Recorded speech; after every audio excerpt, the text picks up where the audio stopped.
Welcome to this episode, this first episode of Hearthstone by Koen instead of Duncan. I hope you don't mind, since, well, Duncan doesn't play Hearthstone as often as I do, and he wants to give you a good experience of Hearthstone, even though he isn't that great at it. So, I have my decks over here, which is pretty straightforward. I'm gonna show you mostly my Druid deck, since that's a deck I'm really comfortable with, and it's a nice experience to show you guys how I play this Rammed Druid. Rammed Druid is a term commonly used by the community, and it's basically is like you build a ramp up to get bigger stuff out on the field before the actual turn where you can play it. This happens by innovates, by wild growths most of the time. Innovates give you 2 mana crystals for this turn only, meaning that you can play a minion that would normally cost 4 mana on your second turn when you have 2 mana available normally. Playing the Wild Growth gives you an empty mana crystal. It costs 2 mana and it basically prepares your next turn to have an additional mana available, so if you play it on turn 2, you can on turn 4 play a 4 mana minion instead of a 3 mana. We have, well, let's continue with the deck list from what I play normally, since it's quite different from the usual ones. It's partially due to the fact that I'm on a specific budget. I do not spend money on Hearthstone like a lot of pro players do, because I'm not that rich. I guess that explains it. I did play the entire next Rammus, so I have a lot of legendaries from that. I played for over a year, so I have a lot of cards from those card packs and a lot of gold from... Did I play for over a year? Anyway, I played for a long time. Well, let's go back to the deck. We have the Zombie Show for turn 1. It's a 2/3 death with a death rattle, restore 5 health to your enemy hero. Stat-wise is amazing, since most of the 2/3 stat-wise minions cost 2 mana, but this one only costs 1, but it restores 5 health to your opponent. If you play this on turn 1, it trades in with their minions. They will most likely still have 30 HP left anyway, so it will basically heal them for 0, and then it's ultimate value. You will most likely see me play it on like a turn where I have a spare mana. A Rammed Druid deck is a heavy control type of deck, so this is really favorable for the deck, since it trades really well with a lot of minions, and you get a lot of value out of the fact that it most of the time trades for 2 minions instead of just 1. Then we go to the Ref, since we had the Wild Growth already talked about. The Ref is a deal either 3 damage to a minion or 1 damage and draw a card. This is a good and solid removal. You can use it to cycle also, but it will mostly be used for the 3 damage in order to destroy a 2/3 on turn 2 or a 4/3 on turn 3, whatever. Or maybe to deal some additional damage to a bigger minion, since that is what most Druid decks lack, a solid 1 thing removal that is not like the naturalize you can see over here, that draws your opponent 2 cards. You don't want your opponent to have more cards. Well, sometimes you do. With the Growth Tender I have over here, I ran 1, because running 2, I tried it, and most of the time I would actually hesitate to play it, because I already played the first one, and the second one would mean that I give my opponent even more mana. Since I often use it in order to get myself some mana, I might want to draw a card, but mostly the mana value is really strong, since you get a filled mana crystal, so you basically pay 2 mana for this minion if you have the 3 mana. And with the 1 mana, if you play this on turn 3, you can, for example, summon an additional Zombie Chow. Or if you have 5 mana, you can play this. I mean on turn 4 with your 4 mana, you can play this. You have 5 mana and you can use your hero ability. So that is really great. Sometimes I will use it on turn 3 in order to just have a minion on the board. I kind of want to avoid that. Would rather have another minion played on turn 3, since then I will have one floating mana and not the immediate effect of it. Next is the mind control tag. For one of those moments that your opponent has 4 minions on the board and you can steal one of them. Most of the time it gives great value, and it puts you from a losing position into a mediocre, have a chance position sometimes, which is really nice. But it will also be quite often a dead card, since your opponent just plays around having 4 minions. Next we have the Shade of Naxxramas. It mostly only works in Druid decks because they can ramp it up, play it on turn 1 with an Innervate. You kind of want to avoid that, but whatever, sometimes you have to. And you can just let it sit there. It gets 1/1 worth of stats. If you have it on your turn 2/2, it gets easily removed by AoE. But if you leave it there on your turn 3 and turn 10, it will be a 9/9. Correct me if I'm wrong. It will be a 9/9 and it can trade into a lot of minions, and then you have a 3-mana remove a 8/8, and you still have the minion on the board, which you have to deal with. If they are a mage, it is just hero ability, bam, bing, bye. But not every opponent is a mage, so quite often it can be annoying. And in a aggro matchup, I can use this to trade with a minion. It's less value, but it's extremely strong against controlled decks, where I can just sit there in theory till it has 30/30 and just one-shot the enemy hero. Except if it's warrior. Swipe.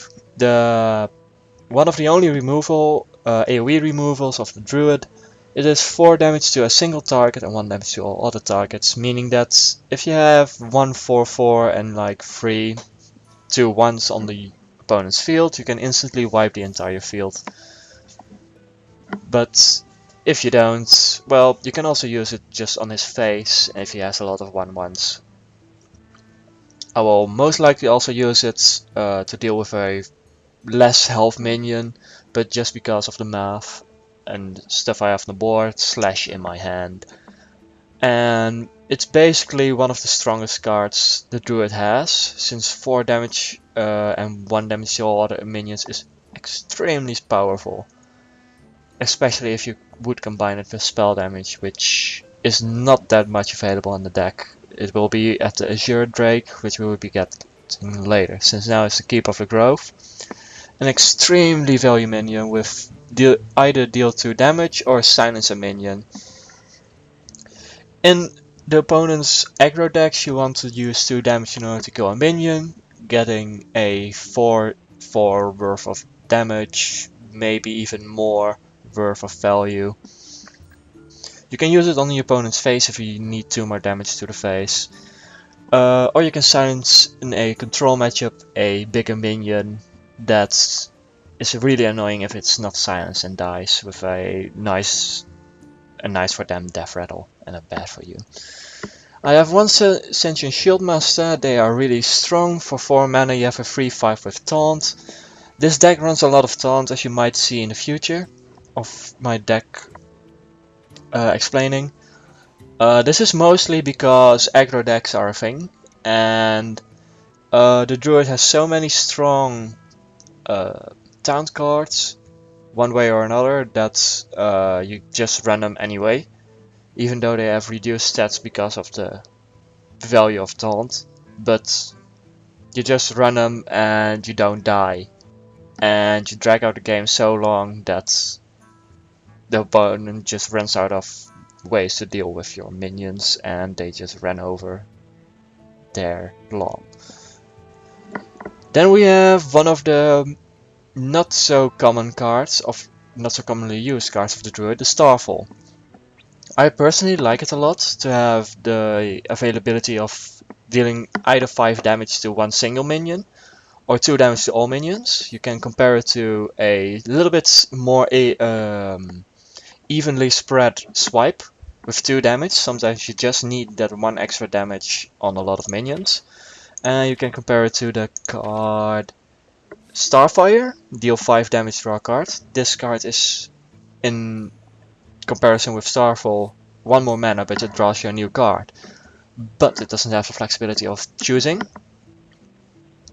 And not being able to choose is sometimes a problem, since if your opponent just has a field worth of 2 2s, because you're a druid and Starfall isn't run quite often. And I've played in the past and thought, like, if this person against me now has a Starfall, he is God, since that card is just not run at all. That is how little people use it, actually, for me to be able to say that without too much hesitation. And basically that's why I use it, since it's not so commonly seen and people will not easily expect it to be happening. Then I have an antique heal bot. Most of the time I played with this deck and I just ran out of health. And we have the card over here, Healing Touch, restore 8 health. It restores 8 health to a hero. You can use this, however, on a minion, but most of the time you don't want to use this 8 health on a minion anyway. So why not throw out a 3/3 then? If you compare it, it's like a 2 mana 3/3 draw 3 card and gain the effect of Healing Touch. In a way it is, so it's good value if you use it that way, if you would use this card to heal your hero. Then I have a 1 Druid of the Claw. A lot of people run 2 of them, which is because they have either charge and are worth 4/4 or 2 health and taunt. And 2 health and taunt is just hard to deal with, since it's a 4/6. Yeah, they have to get through it, and it takes a while sometimes, or it just trades with 3 minions because of the taunt. You can also use it in order to charge and discharge and deal 4 damage to a minion or the opponent's face, if you are necessary to do that. Then we have the Sludge Vulture. People use this in about every deck, except for the very aggro decks, but even then you might actually use this in order to just protect your small minions. It's a 3/5, you might recognize the Sagin Shieldmaster in it, and it has a Death Rattle, gain a 1/2 slime, who also has Stand.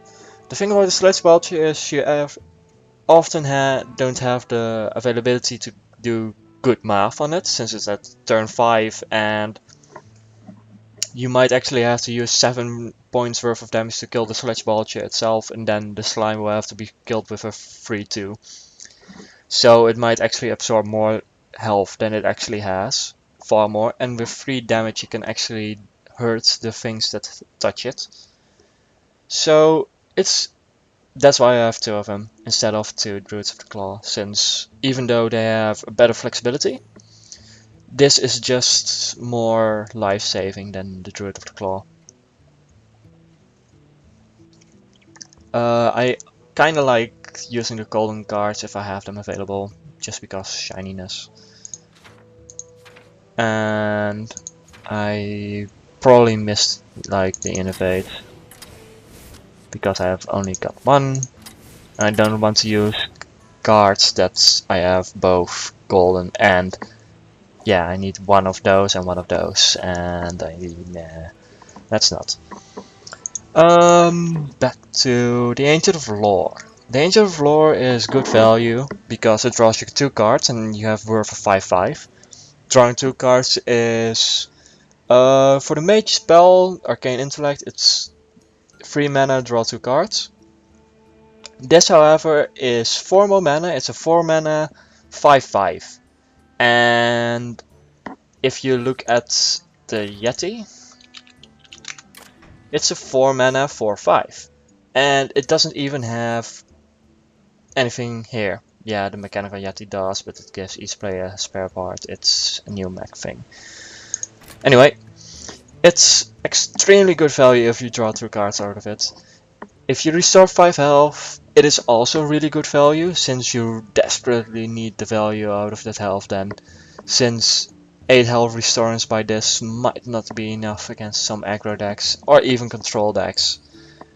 Then we have the Ancient of War, and you might get confused sometimes with War and Lore. Yeah, you can hear it. Anyway, the Ancient of War is either gain 5 attack, so it's a 10-5 worth of value, or gain 5 health and taunt, like the Druid of the Claw with 2 health and taunt. Well, good luck with dealing with a 5-10 most of the time, unless it's out of hand. But still, then you get 10 HP, which is not necessarily being dealt with precisely. It can be silenced, however, and it loses the 5 health in comparison to the Druid of the Claw, who won't lose its 2 additional health. But because the Druid of the Claw morphs into something, it won't lose health, and the Ancient of War just gets a buff. Then I run Malorn. I got it shiny, so that's why. Not a lot of decks run this card, because BGH is a thing, because Dr. Boom. It's a 7/7, get 2 Boombots, and that card is so overpowered that everyone who has it runs it. Are you a aggro deck that wants to end the game at turn 9? Cool, throw down a 7/7 with 2/1/1 taunt, not with taunt, with deal 1 to 4 damage to a random enemy. That card is overpowered, but you can search for Hearthstone overpowered and you get probably Dr. Boom in the highest list, so I won't ramble on.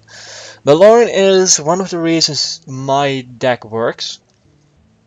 If it's against an aggro deck, you actually want to keep this in your hand, since a 9/7 is not the strongest minion, but the Death Rattle shuffle this minion back into your deck. If you can play this against a control deck who doesn't have Polymorph, Hex or Silence, this card will just come back every time, and you won't get fatigued if you just trade it in. And you won't die, basically, and the enemy will, since it's a 9/7. If they don't deal with it and you can just, or are not able to deal with it, you can just hit the face for 9 damage. With your hero ability each turn, that is 10 damage, 3 turns and you kill your enemy. That's insane, if they don't deal with it, of course. It can get BGH'd, and if it doesn't get silenced beforehand, I don't really mind this getting BGH, actually. Since I can just play it at a later date. If I were to have more minions that can get BGH, I would be even happier, since they have 1 less BGH. Oh, sorry, BGH is Big Game Hunter. Destroy minion with an attack of 7 or more. Sorry I didn't explain it earlier. It's now in almost every deck, except for mine. Which reminds me that I have to place one of those in it, but I have no idea what to scrap out of the deck, so I won't. This might be a mistake, but whatever. Then on to the last 2 cards, also both legendary. Calvruzard. Game, please. Calvruzard, at the end of each turn, also your opponent's turn, summon all friendly minions that died this turn. So if you summon Calvruzard, send your entire board into their minions, and then you get them back. That's insane.